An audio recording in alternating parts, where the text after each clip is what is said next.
গ্রামের বাড়ি কোথায়? বরিশাল। বরিশাল? জি। আচ্ছা, এই যে হাজবেন্ড দেশের বাইরে থাকে। কোথায় থাকে সে? সৌদি। সৌদি থাকে, আচ্ছা। জি। তো ভালো কথা, এখন তাহলে দেবরের বিয়ে করতে গেলেন কেন? দেখেন, আমার হাজবেন্ড সৌদি থাকে আজকে 7 বছর ধরে। ওরে দেশে আসার জন্য বলতেছি, এখন আমার বিয়ে করে রেখে গেছে, আমারও তো একটা সঙ্গী দরকার।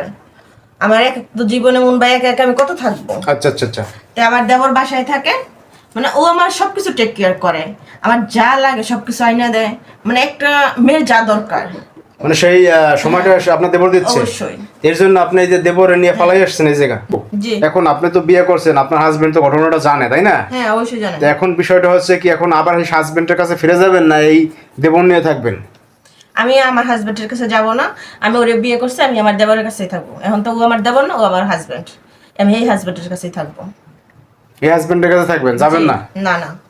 আচ্ছা, এই যে দেখেন, এখন আপনি যেটা ঘটনা ঘটাইছেন এটা তো আসলে ভিডিওটা ভাইরাল হয়ে গেছে, এখন তো সবাই দেখছে, মোটামুটি আপনার আত্মীয় স্বজন যারা আছে। এখন পরে কি মুখ দেখাইতে পারবেন তাদের কাছে আপনি যা কাজ করছেন? শুনেন, মুখ দেখানোর মতো কিছুই নাই, ঠিক আছে? আমার ওরে ভালো লাগছে, বিয়ে করছি, সুখী থাকতে পারে। তারা চিন্তা ভাবনা করে করছে, বুঝেন নাই ভাই? এখন তুমি কি সামান্য চিন্তা করেন? এখন ওটি করলে 20,000। আপনাদের এখানে কয় মাস ধরে থাকতেছে? 3-4 মাস হবো না এরকম। 4 মাস। এই দেবর হাত ছাড়বেন না, এরা নিয়ে ঘর সংসার করবেন অবশ্যই। তো দর্শক ভাইরা আসলে কি বলবো, আমার আসলে